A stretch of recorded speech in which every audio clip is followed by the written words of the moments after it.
Alay, sino ka baga? Aba, ikaw unang sumagot. Ikaw unang tinanong ko, no? Tsaka, huwag mo nga akong takutin dyan. Hindi ako natatakot sa'yo. Kabayan mo ka ba kung katakot-takot din sa aking itsura? Sino ka nga ba? Ah, ako pala si Fidel. Eh, totoong tao ka ba? Alay, kabayan, bakit mukha ba akong hayop? Malay ko. Malay ko kung demonyo ka. Alay, kung ako yung demonyo, asa ng aking buntot at sungay. Malay ko kung tinatago mo lang. Alay, huwag ka mag-alala. Ako naman hindi demonyo. Eh kung hindi ka demonyo, eh ibig sabihin, ikaw yung mapapangasawa ko? Ano baga mapapangasawa? Hindi naman kita kasintahan. Hindi nga kita kilala eh. Sino ka baga?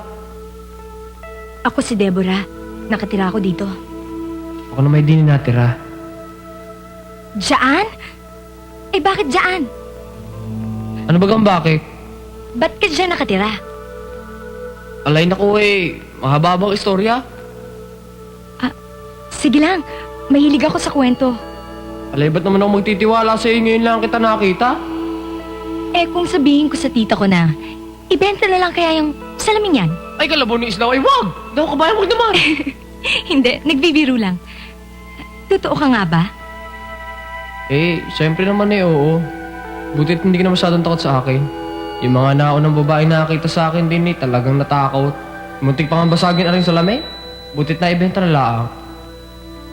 Gaano ka na katagal dyan? Alay, maraming taon na. Para akong nalibing ng buhay din eh. Sino nagpasok sa'yo dyan? Nako, ang tita ko. Baka makita pa niya tayo eh. Sige ha. Kailan? Makikita pa ba kita? Alay, oo. Basta tahaplasin mo lang rin sa labas sa tagiliran, makikita mo ako. Bukas ang umaga. Alay, hindi ako pwede magpakita sa umaga. Sa gabi laang, mga banda alas 12 baga. Sige, bukas ng gabi. Nice meeting you, Fidel. Alay, kabayan. Salitang banyaga ata yun. Hindi kaya naintindihan gawa na ako hindi nakapag-aral. Ang sabi ko, natutuwa ako at nakilala kita. Ako Sige, rin. Natutuwa ako at nagkakilala tayo. sige ha.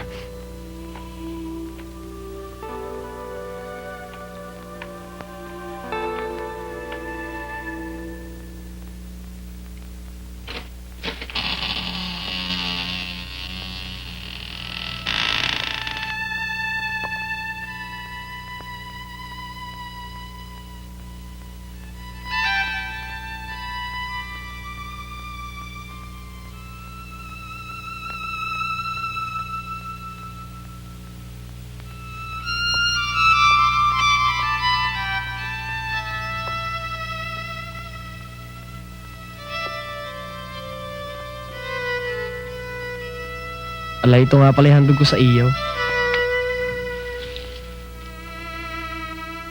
Maraming salamat, Fidel.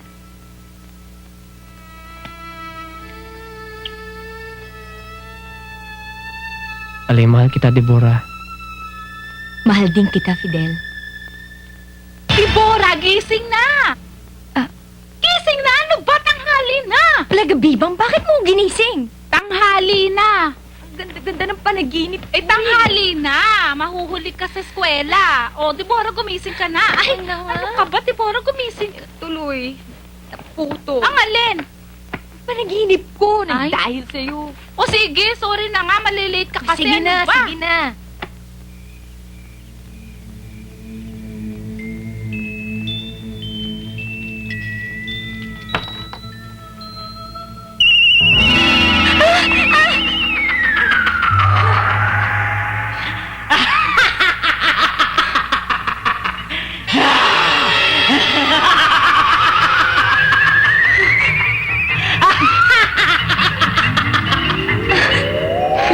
Deborah, huwag ka na matakot.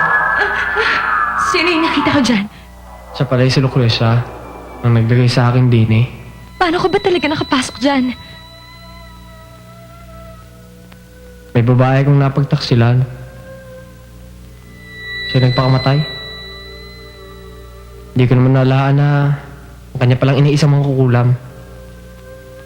Sino pa ako mapasok din habang buhay.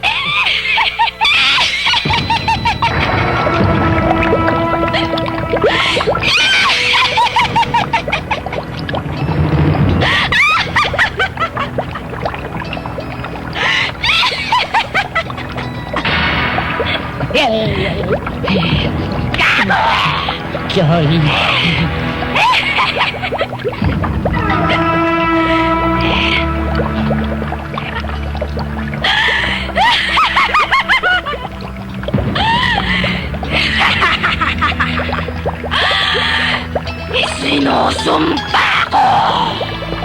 Pagbabayaran mo ang pagkamatay ng anak ko! Magmula ngayon, makukulong ka na dyan sa salamin! Ay, maawa ka sa akin. Palabasin mo na ako din eh. Maawa? Naawa ka ba sa anak ko? Magbabago na ako. Hindi na ako manloloko ng babae. Huli na! May babalik mo ba ang buhay ng aking anak? Hindi ba ko ba?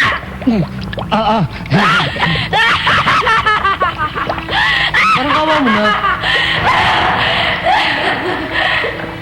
Mananatili kang nakakulong sa salamin yan hanggang sa merong isang babaeng matutong magmahal sa'yo ng tapat at hagkan ka. Sa gayon, makakalabas ka na sa salamin yan. Pero pansamantala lang yan. Permanente kang makakalabas sa salamin yan kapag mismong ikaw ang magbubuwis ng buhay mo para sa ibang tao. Alay, palabasin mo na ako din eh. Maawa ka naman sa akin. Ngunit, kapag sinabi mo sa ibang tao kung paano ka makakawala sa aking sumpa, ay mawawala ng bisa ang gagawin nila. At mananatili kang nakakulong sa salamin yan. At mabubulok ka habang buhay! Hindi ba, pagka ganyang may sumpa, lagi merong paraan para maalis ng sumpa? Ikaw, alam mo ba kung anong dapat gawin? Para mawala yan.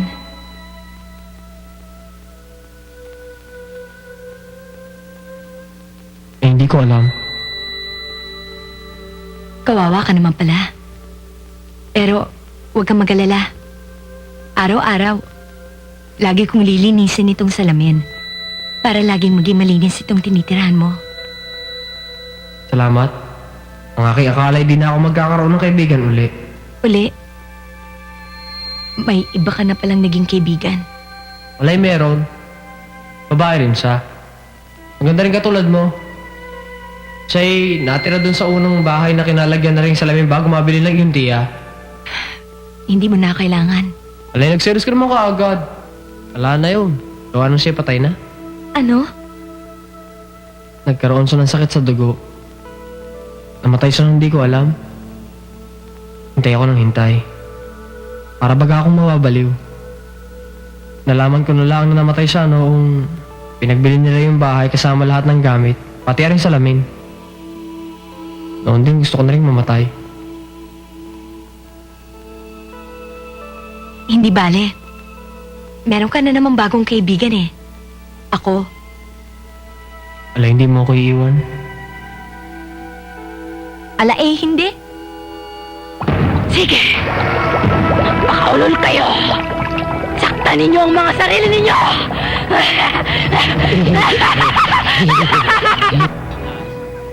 Deborah! Deborah! Kanina ka pa namin nahanap eh. Oo nga. Saan ka ba naman ang galing? O ano? Nagpakita na ba yung Prince Charming mo? Anong sabi? Papakasal na daw ba kayo? Oy, huwag mo kaming kalimutang kunin bridesmaid, ha? Kaya naman siguro pala hindi tayo madalas magkita dahil parati ka nang nakabantay sa salamin na yon, no? Oo nga. Oy, baka mamaya pati ikaw pumasok ka na rin doon sa loob ng salamin, ha? Napikon? Bayaan mo nga siya. Talaga nabubuang na yung babaeng yan eh.